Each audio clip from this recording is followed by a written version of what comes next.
আসসালামু আলাইকুম ওয়া রাহমাতুল্লাহি ওয়া বারাকাতুহু। প্রিয় শিক্ষার্থীগণ, আজকে আমরা দ্বিতীয় ক্লাসে ভিডিও নিয়ে আসলাম। আগের ক্লাসে আমরা লব্জ সম্পর্কে জেনেছি। তো আমরা যেখানে শেষ করেছিলাম সেটা হলো কালিমা তিন প্রকার, ইসিম, ফেল, হরফ। তো ইসিমকে নিয়ে আমরা আজকে আলোচনা শুরু করব। তো বেশি দেরি করব না, আমার সাথে জাস্ট 5টা মিনিট সময় দিয়ে পাশে থাকুন। আশা করি আপনাদের অনেক উপকার হবে ইনশাল্লাহ। তো আমরা প্রথমে জানবো তারিফুল ইসিম, ইসিমের পরিচয়। ইসিম কাকে বলে?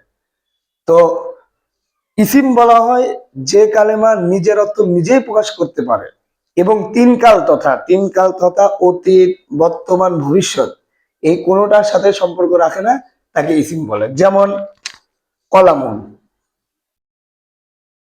প্রিয় শিক্ষার্থীগণ, কলামুন মানে একটি কলম। আপনারা এই একটু চিন্তা করলে, ভেবে দেখলে বুঝবেন যে এটার ভিতরে আসলে তিন কালের কোনো কাল পাওয়া যাচ্ছে না। তাহলে আমরা কি জানলাম? যে ইসিম বলা হয় যে কালেমা নিজের অর্থ নিজে প্রকাশ করতে সক্ষম এবং তিন কাল তথা অতীত, বর্তমান, ভবিষ্যৎ কোনো কালের সাথে সম্পর্ক রাখে না, তাকে ইসিম বলে। আচ্ছা, ইসিম চেনার আলামত আছে 13টা। তো আমরা এখানে আজকে 5টা নিয়ে আলোচনা করব, যেহেতু অন্যান্য বাকিগুলো নিয়ে কিছু আলোচনা আছে, ওগুলো আমরা পরবর্তীতে ভিডিওতে দেখাবো ইনশাল্লাহ। তো দেখেন, লক্ষ্য করলে বুঝতে পারবেন এগুলো খুব সহজ। 5টা আলামতের প্রথম আলামতটা হলো কালেমার শুরুতে আলিফ লাম হওয়া। যেমন আল কিতাব। তাহলে বুঝতে হবে পৃথিবীতে যত শব্দ শুরুতে এরকম আলিফ লাম আসবে, আপনি বুঝে নেবেন ওটা ইসিম। এরপরে কালিমার শুরুতে, এই যে এগুলো কালিমার শুরুতে লেখা আছে থেকে লিখে নেয় প্রিয় শিক্ষার্থীগণ, আহ সহজভাবে বুঝতে পারবেন খেয়াল করলে। যে কালিমার শুরুতে হরফুল জল, হরফুল জল তো 17টা আছে, আমরা হরফুল জল নিয়ে সামনে আলাদাভাবে আলোচনা করব। তো ফি, ইলা, আলা, মিন, হাত্তা, এরকম হরফুল জল অনেকগুলো আছে, 16-17টার মতো আছে। তো কালেমার শুরুতে যদি কখনো হরফুল জল আসে, তাহলে বুঝবেন যে ওটা ইসিম। এই হরফুল জল আসাটাও একটা ইসিমের আলামত। যেমন ফিল বাইতি। আচ্ছা, এরপরে ইলাল মাসজিদি, তারপরে বিল্লাহি, এরকম হরফে জল যদি শুরুতে আসে, বুঝতে হবে যে ওটা কি ইসিম। আচ্ছা, 3 নম্বর আলামত হইল কালিমার শেষে তানবিন হওয়া। প্রিয় শিক্ষার্থীগণ, দেখেন তানবিনটা 2 জবরও হতে পারে, 2 জেরও হতে পারে, 2 পেশ হতে পারে। তো আমি এখানে বুঝার সুবিধার্থে 3টাই উল্লেখ করেছি। যে কালিমার শেষে যখন তানবিন দেখবেন, যেমন আমি একটা উদাহরণ আনছি, কলামুন, তাহলে বুঝবেন যে এটা ইসিম। এখন অনেক জায়গায় কলামুন না আসে, কলামান আসতে পারে, তাহলে বুঝে নেবেন যে এটা কি ইসিম। কলামান না এসে মিনও আসতে পারে, তাহলে তানবিন বলতে 2 জবর, 2 জের, 2 পেশ, এই তিনটার কোনো একটা আসলে বুঝবেন ওটা কি ইসিমের আলামত, ওই শব্দটা ইসিম। আর 4 নম্বর হলো কালিমার শেষে তায়ে মুতাহাররিকা। দেখেন, মুতাহাররিকা মানে হলো হরকত যুক্ত। আমি এখানে দিছি, উদাহরণ দিছি যে কালিমার শেষে তায়ে মুতাহাররিকা হওয়া। দেখেন এই যে তাটা আসছে, এ তার উপরে কিন্তু হরকত আছে, তাহলে হরকত যুক্ত তাকে আরবিতে তাই মুতাহাররিকা বলে। যেমন নাসিরাতুন, নাইমাতুন, দরিবাতুন। তাহলে এরকম হরকত যুক্ত যত ইসিম আছে সবগুলো ইসিম। কেন ইসিম? কারণ এগুলোর মধ্যে কি আছে? ইসিমের আলামত আছে। আচ্ছা, তো 5 নম্বরে মুসনাদ ইলাই হওয়া। যেমন জরবা রাশিদুন, এখানে একটু আলোচনা আছে। মুসনাদ ইলাই সম্পর্কে জানতে গেলে আমাদেরকে প্রথমে নিসবাত সম্পর্কে জানতে হবে। তো আমরা একটু নিসবাত নিয়ে আলোচনা করি সংক্ষেপে। আপনারা খেয়াল করে শুনলে বুঝতে পারবেন যে নিসবত, নিসবত 2 প্রকার। নিসবত 2 প্রকার। আচ্ছা, এক নম্বর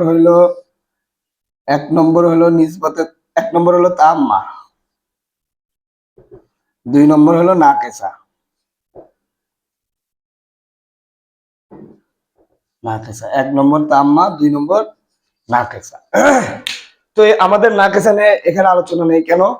হ্যাঁ, আমাদের আলোচনাটা হলো তাম্মাকে নিয়ে। নিসবতে তাম্মা বলা হয়, নিসবতে তাম্মার আরেকটা নাম আছে, সেটা হলো মুরাক্কাবুল মুফিদ। হ্যাঁ, তো আমরা এগুলো নিয়ে আরেকদিন বিস্তারিত আলোচনা করবো। আজকে শর্টকাটে বলি, মুরাক্কাব মুফিদ ওই বাক্যকে বলা হয় যে বাক্যের অর্থটা পরিপূর্ণ বোঝায়। যেমন আমি একটু উদাহরণ দিয়ে বুঝাই।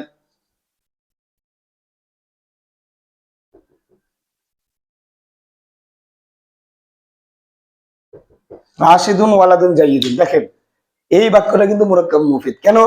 রাশেদ রাশিদুন ওয়ালাদুন জাইদুন, রাশেদ একজন ভদ্র ছেলে, এই বাক্যটা পরিপূর্ণ অর্থ বোঝাচ্ছে, কিন্তু এখানে কোনো অপরিপূর্ণ অর্থ নেই।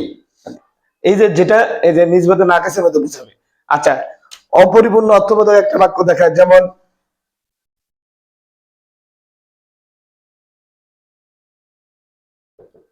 ওয়ালাদুন জামিলুন। এই ওয়ালাদুন জামিলুন শব্দটা কিন্তু মুরাক্কাবে গায়রে মুফিদ, তার আরেকটা নাম হলো নাকেসা। হ্যাঁ, এই জন্য বললাম আমাদের নাকেসা নিয়ে আলোচনা নেই, বোঝার সুবিধার্থে আমি দুটো উদাহরণ দিলাম। খেয়াল করেন, ওয়ালাদুন জামিলুন মানে একজন সুন্দর ছেলে। এখন বলেন প্রিয় শিক্ষার্থীগণ, যদি বুঝে থাকেন একজন সুন্দর ছেলে এটা কি পরিপূর্ণ একটা বাক্য? না। এখানে একজন সুন্দর ছেলে কি, একজন একজন সুন্দর ছেলে কে, অনেক প্রশ্ন আসতে পারে। কিন্তু যখন রাশিদুন ওয়ালাদুন জাইদুন বা রাশিদুন ওয়ালাদুন জামিলুন বলবেন, রাশেদ একজন ভালো ছেলে, রাশেদ একজন সুন্দর ছেলে, তাহলে কিন্তু আর এখানে কোনো প্রশ্ন থাকতেছে না। তাহলে মুরাক্কাব মুফিদ বলা হয় যে এমন পরিপূর্ণ বাক্যকে যার উপরে কোনো প্রশ্ন আসে না। ঠিক আছে? তাহলে এই আমি তাম্মার আরেকটা নাম হলো মুরাক্কাব মুফিদ, আর নাকাসার আরেকটা নাম হলো মুরাক্কাবে গায়রে মুফিদ। আচ্ছা, তো এখান থেকে মুসনাদ, যে মুসনাদ বিষয়ে আলোচনাটা, সেটা এখান থেকে আসে যে মুসনাদ মুসনাদিল্লাহ। মুসনাদ কাকে বলে? তো মুসনাদ বলা হয় যে কথার হুকুম লাগানো হয়। ভালো করে বুঝবেন প্রিয় শিক্ষার্থীগণ, মুসনাদ বলা হয় যে কথার হুকুম লাগানো হয়, আর মুসনাদ ইলাই বলা হয় যার সম্পর্কে হুকুম লাগানো হয়। আমরা একটা উদাহরণ দিই, যেমন ওখানে উদাহরণ দিয়েছিলাম জরবা রাশিদুন, অর্থ হলো রাশেদ মেরেছে, রাশেদ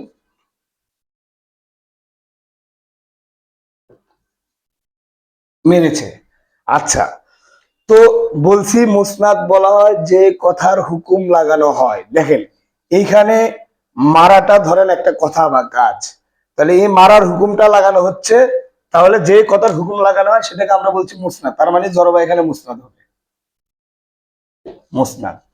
আর রাশেদ, দেখেন এই মারার হুকুমটা কার সম্পর্কে লাগানো হচ্ছে? মারছে গিয়ে, প্রহারটা কার দ্বারা হয়েছে, কার সম্পর্কে, এই মারার সম্পর্কটা কার সাথে লাগছে? রাশেদের সাথে। তার মানে রাশেদ হলো মুস্তাদিলাই।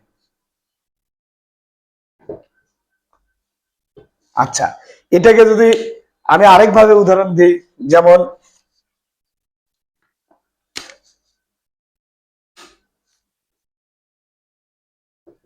রাশিদুন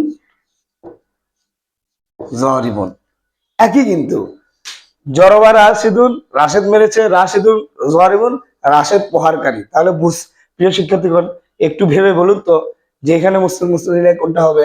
অবশ্যই রাশেদ মুস্তাদিলাই হবে। কেন? এই যে প্রহার করার যে হুকুমটা, এটা কার সম্পর্কে লাগানো হয়েছে? রাশেদ সম্পর্কে লাগানো হয়েছে, এই জন্য রাশেদ কি হবে? মুস্তাদিলাই হবে, মুস্তাদিলাই। আর যেহেতু মারার বলছি যে কথার হুকুম লাগানো হয়, যেহেতু মারার হুকুমটা লাগানো হইতেছে, এই জন্য জরেবটা হবে মুসনাদ, মুসনাদ। তাহলে প্রিয় উপস্থিতি, প্রিয় শিক্ষার্থীগণ, আশা করি আপনারা এই আলোচনা থেকে বুঝতে পেরেছেন যে মুসনাদ এবং মুস্তাদিলাই কাকে বলে। আশা করি আপনাদের কাছে আর কোনো অস্পষ্টতা নেই, থাকলে অবশ্যই কমেন্ট করে জানাবেন। আর এই যে মুস্তাদ ইলাই, এই যে মুস্তাদ ইলাইটা কিন্তু ইসিমের 5 নম্বর আলামতের মধ্যে আমি দেখাইছি। তো মুস্তাদ ইলাই কি? ইসিমের একটা আলামত। তো আজকে এই পর্যন্ত ভিডিও, আগামী ভিডিওতে আমরা বাকি 8টা আলামত নিয়ে কথা বলবো। আশা করি ভালো লাগলে, যদি আপনাদের উপকার হয়, তাহলে অবশ্যই লাইক কমেন্ট শেয়ার করে দিবেন, যেন অন্যরাও এখান থেকে উপকার হতে পারে। আসসালামু আলাইকুম রহমতুল্লাহি ওয়া বারাকাতুহু।